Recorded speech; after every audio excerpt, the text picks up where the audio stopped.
ইলাহা ইল্লাল্লাহ ওয়াহদাহু লা শারীকা লাহ লাহুল মুলকু ওয়া লাহুল হামদু ওয়া হুয়া আলা কুল্লি শাইইন কাদির সুবহানাল্লাহ ওয়াল হামদুলিল্লাহ ওয়া লা ইলাহা ইল্লাল্লাহু ওয়াল্লাহু আকবার ওয়া লা হাওলা ওয়া লা কুওয়াতা ইল্লা বিল্লাহ।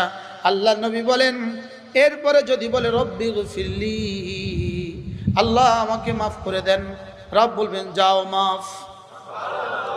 আউদা, অথবা রাসূল বলেন যে কোনো দোয়া করলা উস্তুজি, আমি বলবো যাও কবুল। পড়বো তো? কবে পড়বেন? আল্লাহ নবী বলেন খুল্লাতান, দুটো অভ্যাস এমন আছে